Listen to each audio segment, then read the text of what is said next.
Hey, your girl G here. Welcome back to my channel. You guys wanted to come and talk to you guys really fast about Real Housewives of Beverly Hills. We are coming up on the girls trip. Y'all know things always get a little cray on the girls trip.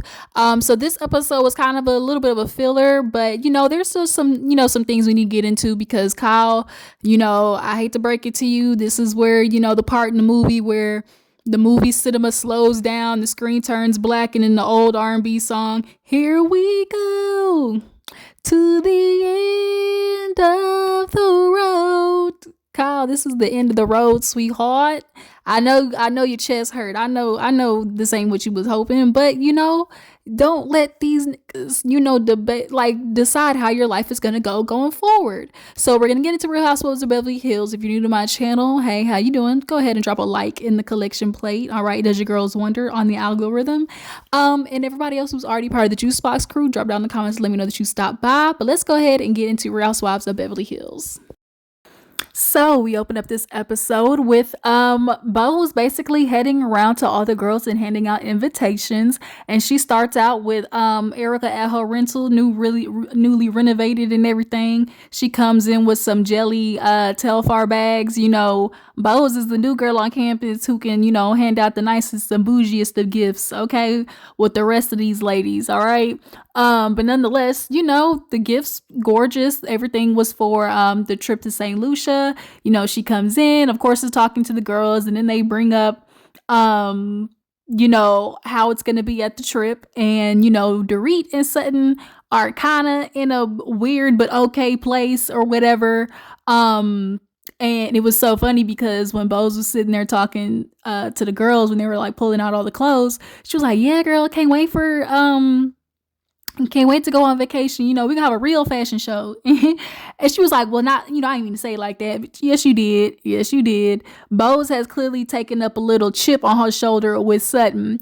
And a part of it is definitely being exacerbated by Erica. Y'all, how many times have we heard Erica this whole season say, "But what about me? But what about me? But what about when it happened to me?" Erica is not over how she got scalded her season. And I think she's looking for the ladies to acknowledge that basically she was spit roasted like a pig. But Erica, here's what the difference is between what you're trying to be upset at Garcelle and Sutton about versus you. Because, Bo's brought up to Dorit basically, how it feels like Sutton and Garcelle are just like on a team with each other, especially Garcelle when it comes to Sutton. And, she has rose-colored glasses on, and Dorit's telling them about the dinner that she had with Garcelle and basically feeling like she doesn't call out Sutton. And Erica was like, yeah, she like at all. Like, it's because Dorit's like, well, I brought up Sutton's drinking or whatever, and Garcelle's like, well, why would you bring that up? And Erica's like, well, I mean, for me, if you're bringing it up and she's having such a big reaction, then what does that say? It's okay for y'all to go at people, but now all of a sudden when Dorit says something about you and your drinking, like now it's a problem. And it's like, no, Erica, that's not really what it is. First of all, Dorit's not even really addressing the problem with Sutton with how this originally started, which was Dorit accusing her of having a drinking problem. This woman literally on national television said, "I wouldn't be surprised if she woke up and put a little alcohol in her coffee in the morning." Kyle, yes, was in on it a little bit, but Dorit, as far as last season goes, for real, was the one perpetuating it. And she has yet to really apologize for it. So her bringing it up and not already healing the wound that she put out there with Sutton, that's where the real issue is. Like, you're doubling down on something you ain't even really apologize for in the first place. Erica, they were on your ass because you were actually involved in the case. They asking questions because, ma'am, you was married to the man. And when they are doing, FBI forensics and all types of stuff, NCIS, criminal intent, going through the accounts and whatnot, I mean, it's all about, everybody knows, follow the money. And girl, $20 million went into your account. And for you to sit there and act like people shouldn't ask about things that are common sense or common knowledge, because girl, they laid all your shit bare. Okay, shout out to Save the Last Dance. and put it in Wall Street Journal for everybody to see. Like, I don't know how you're upset that people are questioning you over something that genuinely wasn't like, just some like, oh, this is my allegation against, you or whatever. Like, that's what Dorit's doing, just doing like throwing out stuff and hoping it sticks with, calling Sutton alcoholic. You, Miss Mamas, like, was actually in the mess, so yeah, it's a little bit of apple and oranges, but y'all drop down in the comments, y'all tell me what you think. Do you feel like Erica is valid in how she's feeling, or has a right to feel how she's feeling? And is it the same thing of how she feels like Bose is being there for Dorit, and how Garcelle is being there for Sutton? So speaking of Garcelle and Sutton, Bose lets the girls know that, hey, well, y'all are gonna be in my room, and they were just all cheering and stuff. I said, yeah, Bose. She was like, not only are they good friends, but I'm sure in Bose's mind, she's like, let me help these girls get a little more, little taste of lavishness.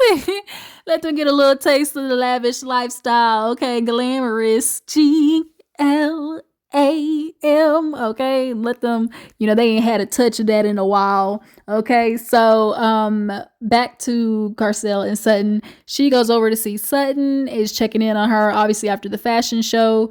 She's laughing and cackling about how Kathy Hilton ended up being like, what do they call it, like fashion roadkill or something like that. And the more I think about it, I knew Kathy was doing that shit on purpose, but Kathy got a wire hair up her ass for Sutton.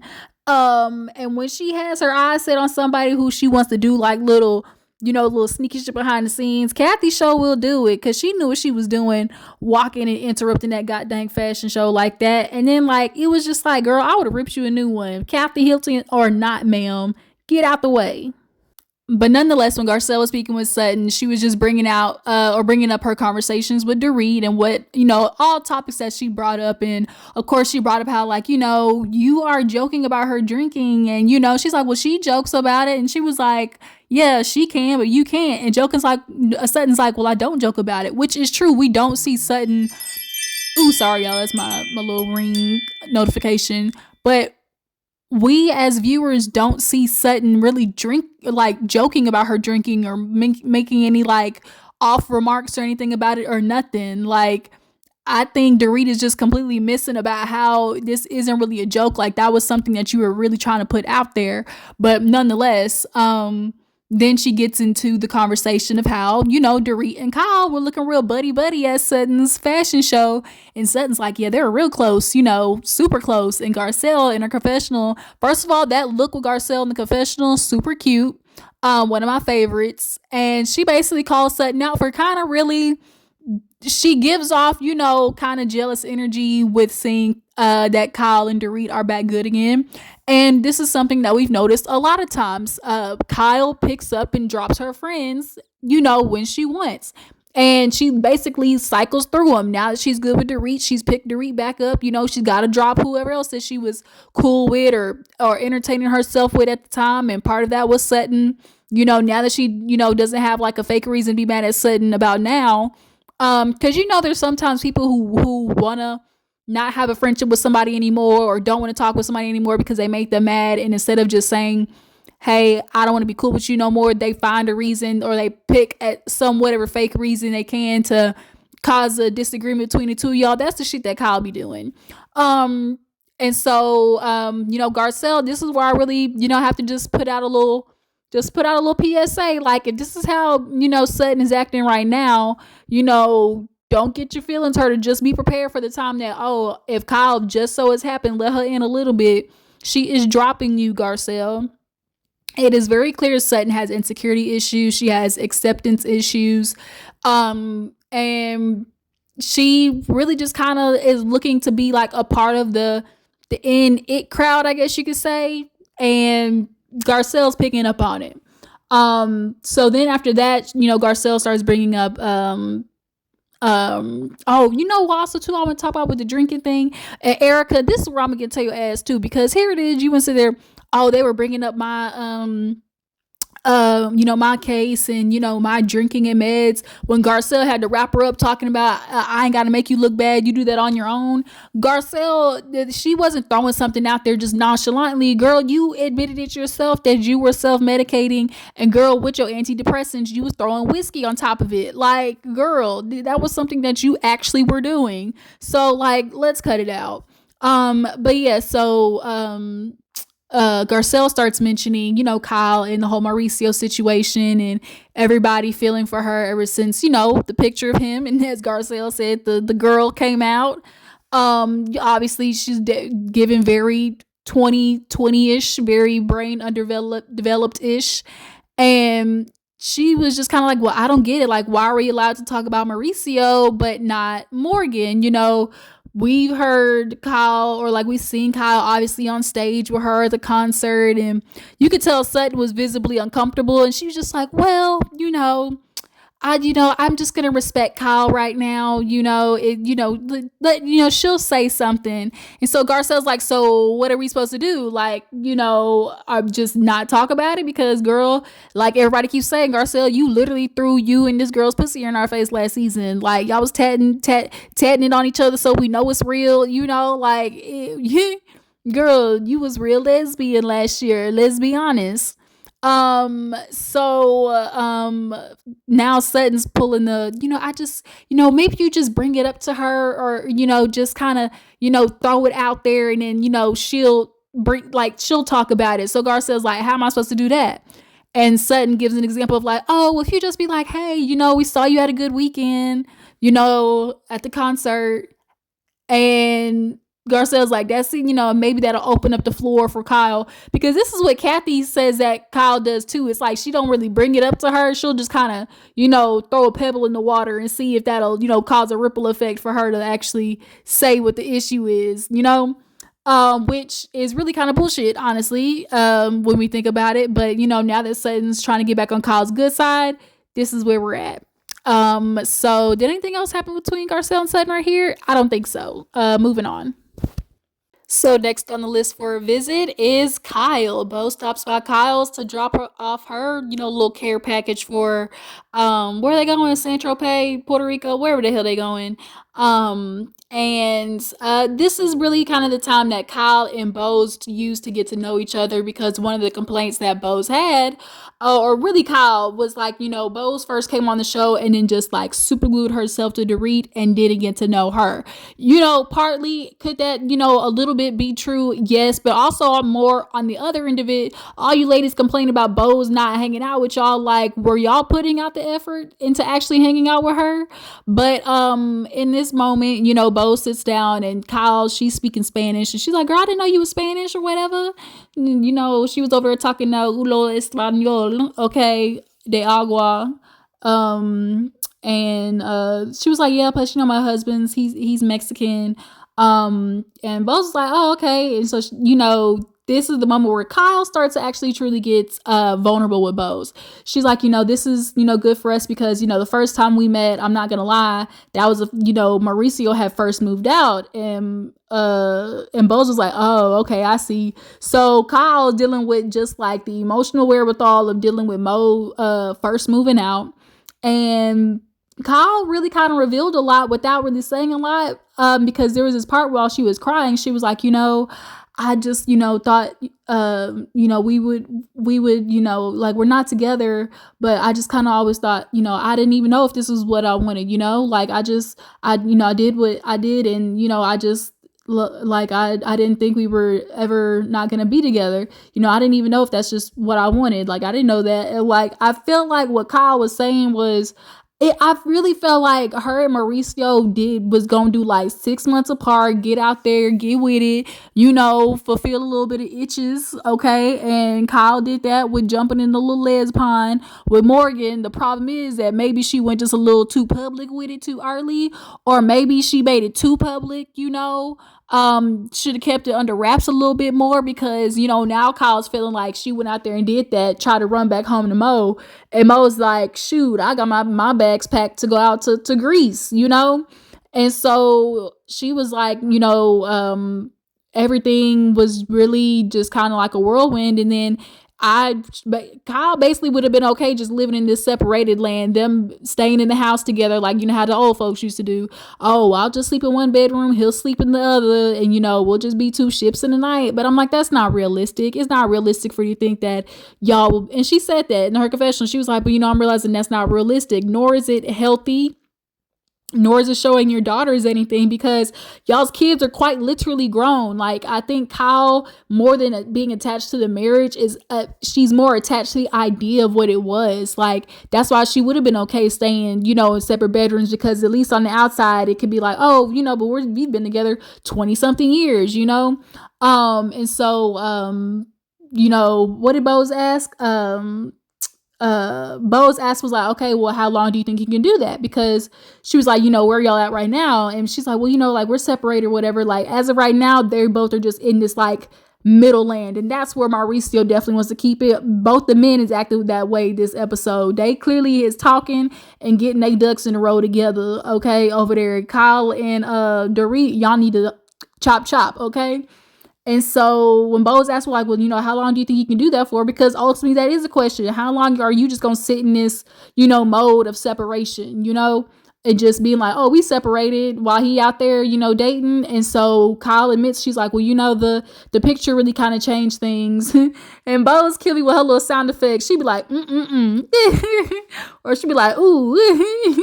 When she be doing that, it kills me. It makes me laugh. And so she was like, yeah, the picture changed things. And she's like, oh, the picture. Okay.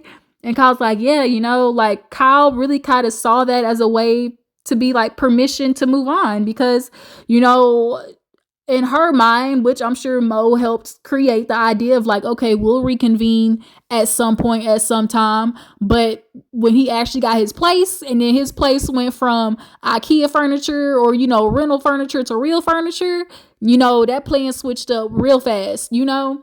And so now Kyle's having to feel like almost get on Mauricio's program, which is not, girl, figure out what you want to do, you know.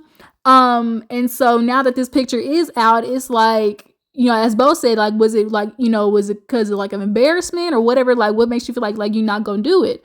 And she's still stuck in this idea of like, you know, I know Mo would, you know, wouldn't do that. You know, I know him, you know, you know, he wouldn't want to hurt me. Plus, you know, the girls. And I'm like, yeah, Kyle, in your first mind, one would always like to think, no, that wouldn't happen. But you can't put nothing past these niggas. You just really can't. You really, really can't. But I really did feel sad for Kyle in this moment. And so she was like, she was talking about this will be the first time that she sees him, ever since him getting back from Greece. And Kyle looked at Bose and was like, you want to join? She was like, girl, yeah. She was like, oh, messy. Oh, but also too, Bose, speaking of niggas ain't shit, Bose had a moment and she kind of like really bonded with Kyle and mentioning about how she ran in on her dude, cancerous and all, with another woman stroking his head in the bedroom. And y'all, I'm not gonna lie, this kind of brought up a little PTSD for me, because, you know, when I was younger, my parents were actually going through a divorce, and at the time of the accident, my dad's, you know, extracurricular activities walked herself into my dad's room, literally as all of us are trying to heal from the car accident that we were in. And my mom, with 2 broken arms with the cast, told her exactly what Bo said: get that bitch out of here, you know. And it's just the audacity sometimes, you know, that these extracurricular activities of theirs be feeling. But how would you, if you were Bose and see Bose like tried to do the right thing of like, or what you think is like, I can't leave this man while he dying. Like, she pulled a Nene, like, you can't divorce a man while he getting ready to croak. You just can't do that, you know? And so, and finding that he's terminal and you got another bitch rubbing your head and I got your child. Oh no. Doctor, get in here, pull the plug. At the end of the day, they got in. So y'all, PK and Dorit meet up once again. I guess they gotta reconvene with each other every now and again to discuss what's popping off between them, because PK clearly has been ignoring Dorit's text messages. So production, I guess, gotta be the one to pull him in to get any type of words out of him to talk to Dorit. But y'all, long story short, they sit down once again to try to discuss where they are, where they going. PK playing some games because Dorit brings up, basically like, what was that email about? You sent me this long email, and PK basically was like, so you just gonna ignore like the first half of it? How you're just gonna ignore how I said what you did that made me feel a certain type of way? And I ain't gonna lie, I kind of want to see that part. I kind of want to hear that part where he feel like Dorit was doing, in the first conversation that they had, he talked about she used to emasculate him and all that type of stuff like that. But I sometimes, and things that a lot of that men claim a lot of women are doing, has to do with projection. Because if you talking about she emasculated you, like, was she saying specific things that was emasculating you, or were you just feeling emasculated because you had a woman that was making money and out on the scene and doing everything? That those are two totally different contexts of the same principle.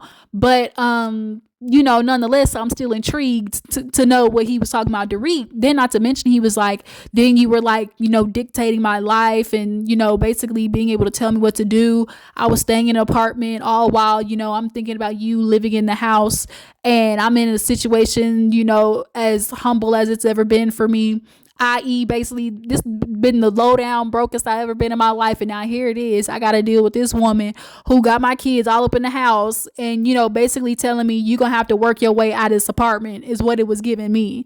He said it was approval process that I didn't, wasn't asking for, and so the reason, like, we never talked about the apartment. He's like, right, I didn't want to talk about the apartment, which is like, why would you not want to talk about that? Like, they literally are on two different planes. And then so Dorit just flat out asked, like, you told me to retain a lawyer. Did you at any point ever want a divorce? Man, PK in a roundabout way gonna sit there and talk about, well, Dorit, when I'm with you, it brings out the wuss in me. And, it brings out the wuss in me, Dorit. And it's just like, what is it? And you could tell he wanted a divorce, but his pussy and out, because if he really say, I want a divorce, then Dorit's going to get started on the process, and he got to figure out what to do with his munions. Okay. He is dragging it along, just like Maurice is dragging Kyle along, if you ask me. They honestly got nothing out of this conversation of how they're going to move forward, because he's not telling Dorit the truth about he wanted to leave her ass. That point blank period. Yeah, what else did they talk about? Oh, y'all, then PK started bringing up co-parenting. He talking about, we are going to have to try to be co-parents, and that means, Dorit, that we're going to have to, be nice to each other and become friends again. And so Dorit's like, I just need clarity. Like, are we working on things and divorce is like still in the future? Here go PK bullshitting once again, talking about, well, I don't know, Dorit. I don't know, Dorit, what's going to happen. I just think we've lost being friends, Dorit. We need to work on being friends again. It's just giving prolong. Because it's either you want a divorce or you don't. And Dorit, if you're asking a man what does he want to do, and his answer is, I don't know, bitch, you need to answer it for him. Point blank period. Talking about we need to be friends again. Girl, he don't like you. He literally says that you bring out the worst in him, and he literally had to stop drinking. Like, that says a lot, but I digress. So, y'all, Keely done made his way around. Y'all know what I say about him. Every time I see him, I just keep thinking my antennas. Where was your antennas? I don't like it, y'all. But Keely is getting grilled this time by the daughter. Okay, Boaz has finally introduced another man besides this girl's father to her. And so I'm glad to see that the daughter was asking commonsensical questions and asking all the stuff that Boaz is clearly scared to, because she don't want to ruin the fast ass train fantasy that she got going running down in her brain. Okay, because this train is moving hella fast and neither one of them want to stop it out of sake of just thinking about the normal, realistic, logistical, everyday stuff. So the daughter get to asking the good questions like, hey, do y'all plan on moving in together or before y'all get married? He's like, well, I've lived with somebody already. I would at least like to wait till we get engaged, and also that she talks to you. Okay, how many kids do you want to have? Obviously, that's dependent upon Boaz's health, but he would like more than one. Then the daughter asked, okay, well, where would y'all move to? He was like, but it'd be easier for me to pick up and go, but I'll keep my house back in San Diego. And so it would be a thing of him basically moving to Bose because the girl's still in school. And, it wouldn't be fair to have her pick up and move and have to leave a whole new school and things like that. And so lastly, the daughter's like, well, but when would you want to do all of this? Like, how soon? I tell you, this man Keely took a sip of wine, got to talking about, oh, your mother, she's like the embodiment of the things I would love to see instilled in a kid. And all I just keep picturing in my mind right now is Keely sees a woman who he could procreate and then pass on his genes with that would have some good, generational wealth to pass on. That's what is given to me. And Bose, you smart in business, but dumb in love, as a lot of women that would appear to be strong, especially in the business sense, typically love to live in that fairy tale too. And Bose has decided she gonna do it. All right.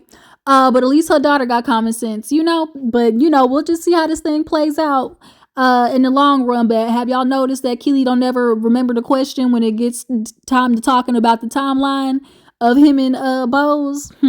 Peep it. But let's go ahead and move on.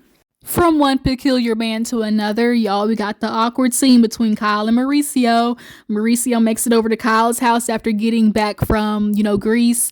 Literally the only child left is Portia. She's 16, got a car, so she not finna be at the house. But Mauricio, he walking in, doing everything like normal. He know where all this shit is at, so he making him a cup of coffee. Kyle's at the counter, all awkward, just watching him do it. And you could tell Mauricio's just doing stuff because he's trying to get his anxious energy out, right?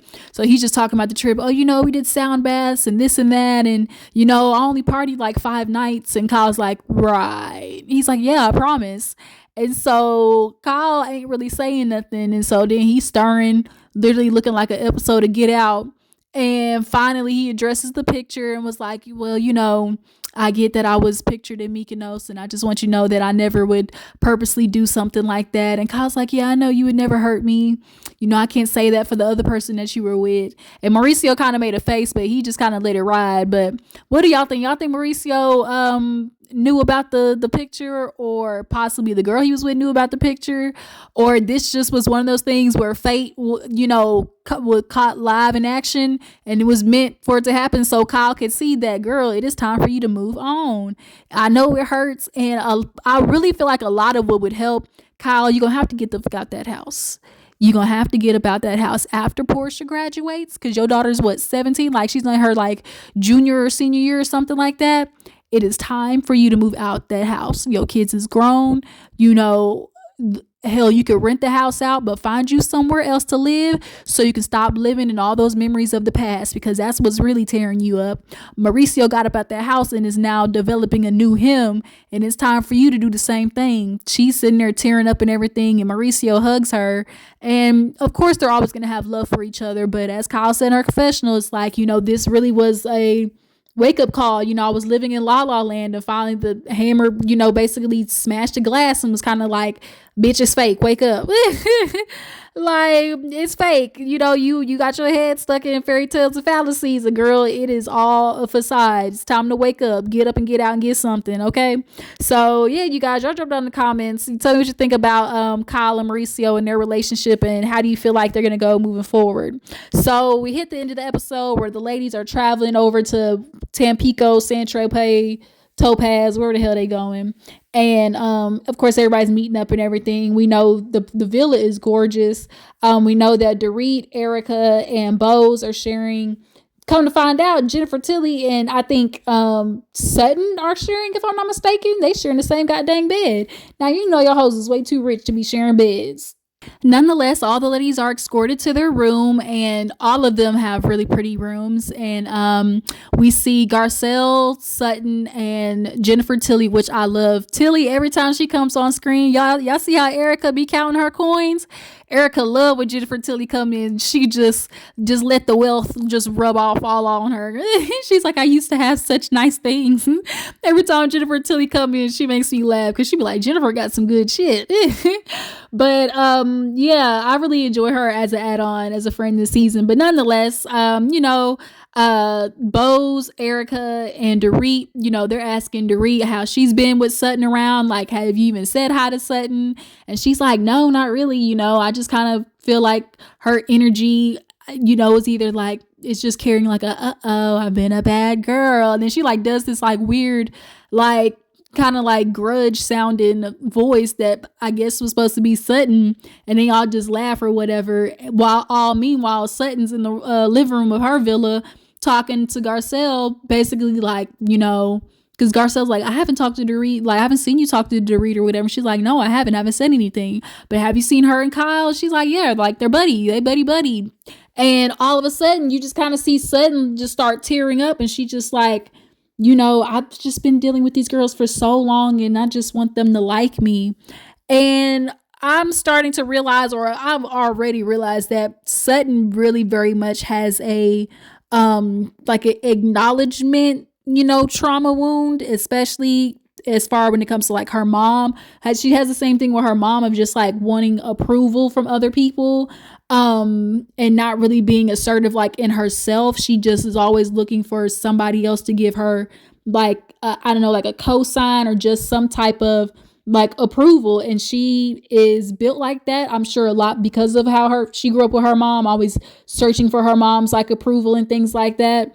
And so she's like that with women, that's constantly searching for other women's approval. And with Kyle being the, HBIC of Beverly Hills, it kind of seems that way right now. But yeah, we just kind of end the episode with Sutton crying. But 24 hours later, she said, you all better get up off me. But that's it, you guys. Follow me on Instagram and Twitter, and I will catch y'all hoes later. Deuces.